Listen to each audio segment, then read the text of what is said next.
Olá, meus amigos, muito especial, nossos irmãos queridos do Grupo Espírita Francisco Xavier. Estamos aqui novamente para dar prosseguimento à nova leitura, que é do livro Libertação. Nós já lemos a metade do capítulo 1, que é a preleção do nosso querido ministro, muito iluminado, ministro Flacos. E o título do capítulo é Ouvindo Elucidações. Então, hoje nós vamos ler a segunda parte. Terminou assim, meus queridos. Fora do amor verdadeiro, toda união é temporária, e a guerra será sempre o estado natural daqueles que perseveram na posição de indisciplina. Lindo parágrafo, né? Nosso ministro já fez uma trajetória, né, de alguns vultos da história do nosso planeta, e aqui, né, ele prossegue, né, nos orientando André Luiz para uma nova empreitada na espiritualidade, né? Vamos lá. Um reino espiritual dividido e atormentado cerca a experiência humana em todas as direções, intentando dilatar o domínio permanente da tirania e da força. Sabemos que o Sol opera por meio de radiações, nutrindo maternalmente a vida a milhões de quilômetros, sem nos referirmos às condições da matéria em que nos movimentamos. Lembremos-nos de que, em nosso sistema, as existências mais rudimentares, desde os cumes iluminados aos recôncavos das trevas, estão sujeitas à sua influenciação. Tudo influencia na orbe, meus amados, inclusive os nossos pensamentos, né? É muito interessante, a gente tem que ter essa lucidez, e tudo que a gente pensa ou fala joga para o universo, né? É bem isso assim. Vamos prosseguir. Como acontece aos corpos gigantescos do cosmos, também nós outros espiritualmente caminhamos para o zenite evolutivo, sempre para a evolução, né? Para cima, vamos lá, fazendo a nossa escalada, né? Experimentando as radiações uns dos outros. Nesse processo multiforme de intercâmbio, atração e imantação e repulsão, aperfeiçoam-se mundos e almas na comunidade universal. Dentro de semelhante realidade, toda a nossa atividade terrestre se desdobra num campo de influências que nem mesmo nós, os aprendizes humanos, em círculos mais altos, poderíamos, por enquanto, determinar. É muito difícil esse alcance para nós, né? Eles, como um espírito já iluminado, tem também, já está colocando isso. Imagina nós tão pequenos, né? Nesse mundinho da Terra, que é desse tamanho, né? Incapacitados de prosseguir além do túmulo, a caminho do céu, que não souberam conquistar, os filhos do desespero organizam-se em vastas colônias de ódio e miséria moral, disputando entre si a dominação da terra. Conserve igualmente, quando ocorre a nós mesmos, largos e valiosos patrimônios intelectuais, e anjos descaídos da ciência buscam, acima de tudo, a perversão dos processos divinos que orientam a evolução planetária. Essas mentes, né, que idealizam uma guerra para destruir coisas que o nosso Criador, né, colocou para nós desfrutarmos, né? Imagine essas mentes, como diz aqui, perversas, elaborando, né, a destruição. E isso, quanto tempo, né, acontece? As invasões das cidades, as destruições das invasões, e destruíram templos, né? Então é isso aí, né? É assim que está caminhando essa humanidade, né? Mentes cristalizadas na rebeldia tentam solapar em vão a sabedoria eterna, criando quistos de vida inferior na organização terrestre, entrincheiradas nas paixões escuras que lhes vergastam as consciências. Conhecem inumeráveis recursos de perturbar e ferir, obscurecer e aniquilar. Escravizam o serviço benéfico da reencarnação em grandes setores expiatórios e dispõe de agentes da discórdia contra todas as manifestações dos sublimes propósitos que o Senhor nos traçou às ações. Realmente, né? É isso aí. Nosso Criador, o nosso Senhor.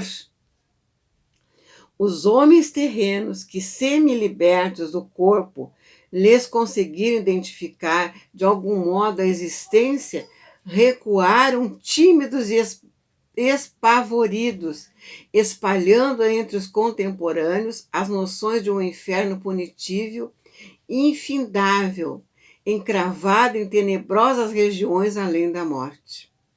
A mente infantil da terra, embalada pela ternura paternal da providência, através da teologia comum, nunca pôde aprender mais intensivamente a realidade espiritual que nos governa os destinos.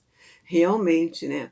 Se cada um entendesse a criação, o Criador, como seria modificado seu íntimo, né? As suas pretensões, né? As suas armadilhas, né? Vamos continuar.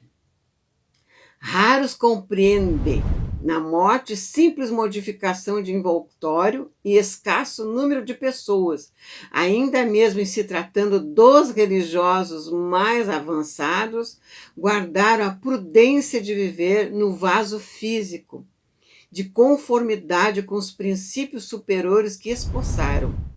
Somos defrontados agora pela necessidade da proclamação de verdades velhas que os velhos ouvidos e novas para os ouvidos novos da inteligência juvenil situada no mundo. Quantas entidades, né, vieram nos dar o recado. Grandes figuras que se esforçaram para trazer, né, o recado do Criador. Aí nós temos o exemplo de Moisés com as suas tábuas, né? Jesus, nosso amado mestre, com o seu evangelho. E qual será essa dificuldade que temos de fazer esse entendimento de amor, né, meus irmãos? É difícil o ser humano, né, introjetar as belezas dos recados divinos que Deus nos transmite, através dessas criaturinhas que vieram, né, embelezar o mundo, e muitos não acreditaram, né, nessa beleza. O homem herdeiro, presuntivo da coroa terrestre, é o condutor do próprio homem, dentro de enormes extensões do caminho evolutivo.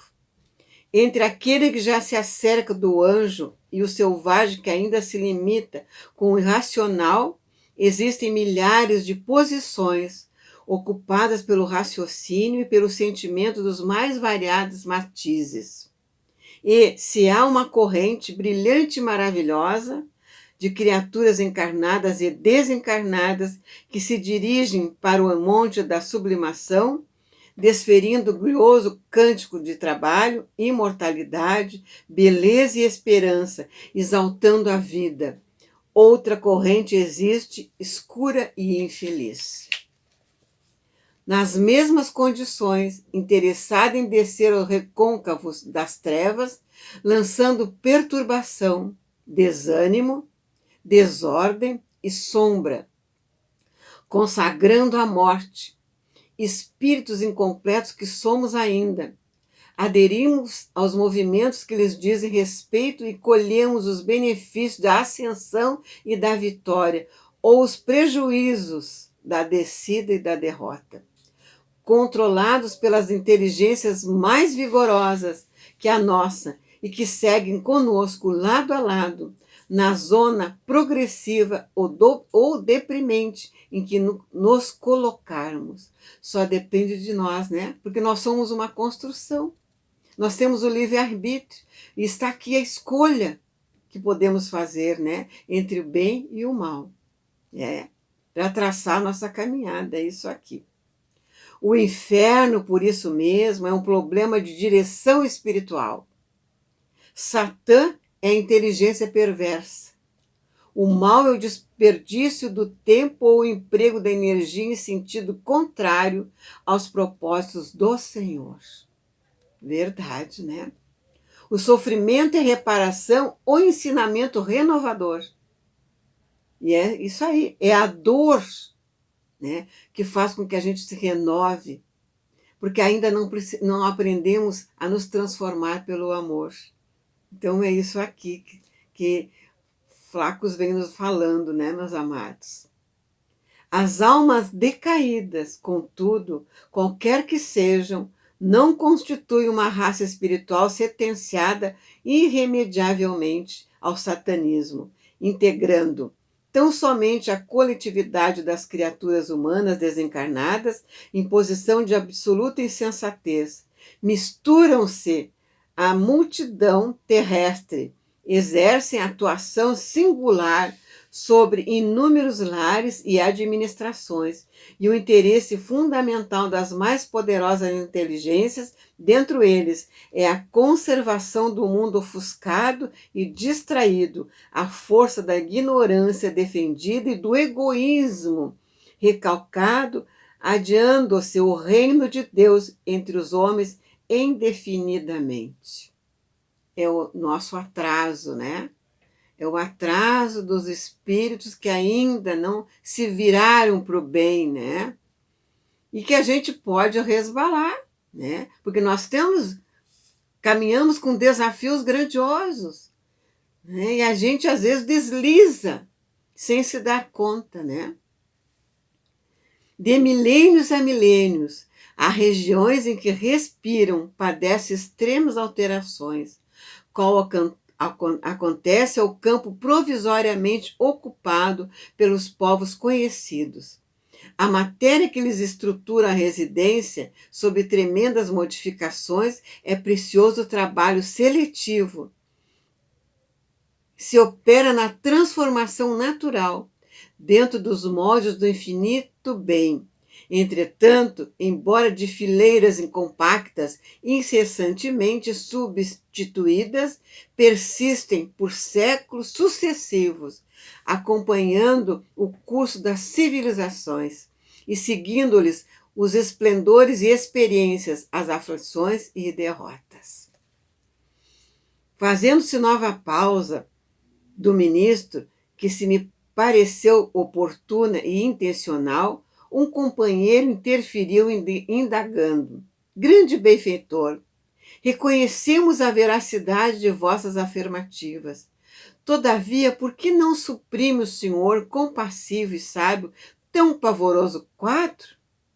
Muitos se perguntam isso, né? Por que Deus não interfere na maldade, né? Mas aí ele vem esclarecendo. O esclarecido mentor fixou um gesto de condescendência e respondeu: não será o mesmo que interrogar pela tardança da nossa própria adesão ao reino divino? Sente-se o meu amigo suficientemente iluminado para negar o lado sombrio da própria individualidade? Libertou-se de todas as tentações que fluem dos escaninhos misteriosos da luta interna? Não admite que o orbe possua seus círculos de luz e trevas, qual acontece a nós mesmos nos recessos do coração? E assim como duelamos em formidáveis conflitos por dentro, a vida planetária é compelida igualmente a combater nos recônditos ângulos de si mesma. Quanto à intervenção do Senhor, recordemo-nos de que os estudos dessa hora não se prendem aos aspectos da compaixão, e sim aos problemas da justiça. Existe injustiça, mas não existe injustiçados. Isso a gente sabe, né, meus amados? É verdade. Nós outros e a humanidade militante da carne não representamos senão diminuta parcela da família universal.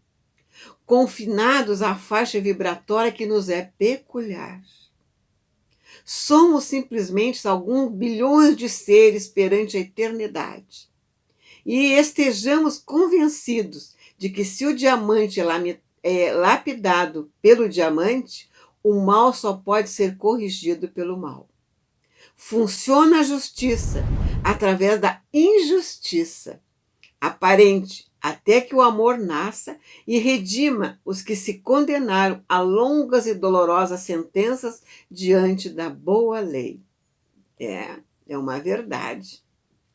Homens perversos, calculistas, delituosos e inconsequentes são vigiados por gênios da mesma natureza, que se afinam com as tendências de que são portadores. Realmente, nunca faltou proteção do céu contra os tormentos que as almas endurecidas e ingratas semearam na terra. E se os números guardiões não se preocupam dos tutelados, no entanto, seria ilógico e absurdo designar um anjo para custodiar criminosos. Tudo vibra na mesma faixa, né, meus amados?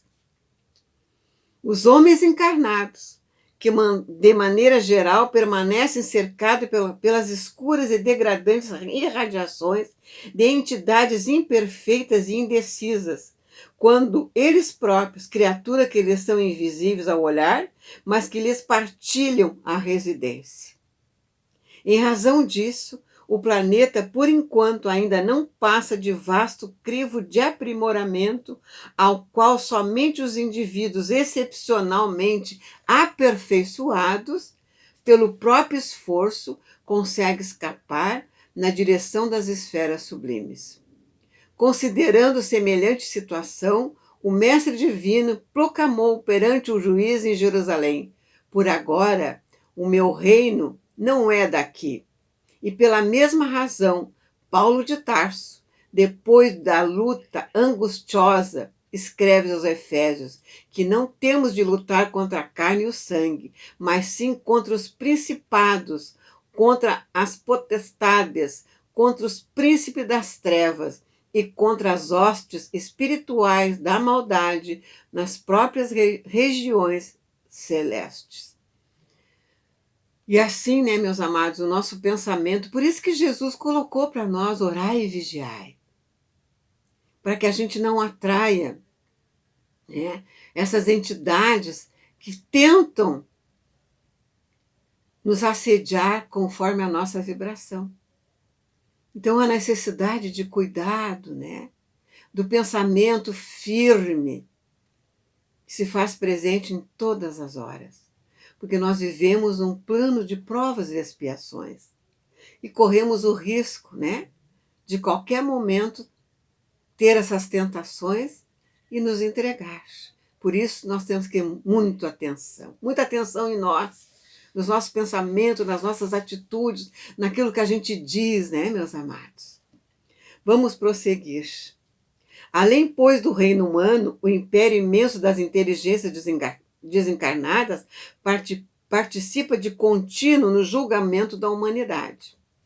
Entendendo a nossa condição de trabalhadores incompletos, detentores de velhas dificuldades e terríveis inibições na ordem do aprimoramento iluminativo, cabe-nos preparar recurso de auxílio, reconhecendo que a obra redentora é trabalho educativo por excelência. O sacrifício do Mestre representou o fermento divino, levedando toda a massa. É por isso que Jesus, acima de tudo, é o doador da sublimação para a vida imperecível. Absteve-se de manejar as paixões da turba, visto reconhecer que a verdadeira obra salvacionista permanece radicada ao coração. E distanciou-se dos decretos políticos, não obstante reverenciá-los com inequívoco respeito à autoridade constituída, por não ignorar que o serviço do reino celeste não depende de compromissos exteriores, mas do individualismo afeiçoado à boa vontade e ao espírito de renúncia em benefício dos semelhantes. Trabalho, trabalho, trabalho, né, meus amados? Sem nosso esforço pessoal no bem, a obra regenerativa será adiada indefinidamente. Compreendendo-se por preciosa e indispensável o nosso concurso fraterno para que irmãos nossos, provisoriamente impermeáveis ao mal, se convertam aos desígnios divinos, aprendendo a utilizar os poderes da luz potencial de que são detentores. Somente o amor sentido, crido e vivido por nós provocará a eclosão dos raios de amor em nossos semelhantes, sem polarizar as energias da alma na direção divina, ajustando-lhes o magnetismo ao centro do universo.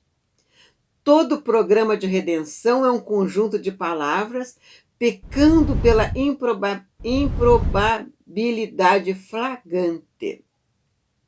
O ministro sorriu para nós, expressivamente, e concluiu: terei sido bastante claro? Transbordava de todos os rostos o desejo de ouvi-lo por mais tempo. No entanto, Flacos, aurelado de luz, desceu à tribuna e pôs-se a conversar familiarmente conosco. A preleção fora encerrada. As considerações ouvidas despertavam em mim o máximo interesse. No entanto, era preciso aguardar nova oportunidade para mais amplos esclarecimentos. Que coisa bem linda!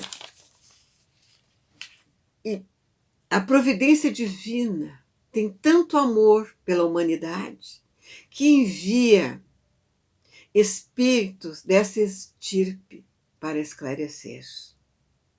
E através dos livros, né, do nosso querido André Luiz, nessa psicografia do Francisco Cândido Xavier, nos elucida, nos desperta e nos aciona. Esse primeiro capítulo dessa preleção é para a gente estudar bastante, nos aperfeiçoando nessa doutrina. Agradeço por a paciência de ter me ouvido mais uma vez e eu peço que continuem assistindo os nossos programas no canal. E que Deus, com a sua infinita misericórdia, continue nos amparando. Que assim seja. Até a próxima, meus amados irmãos.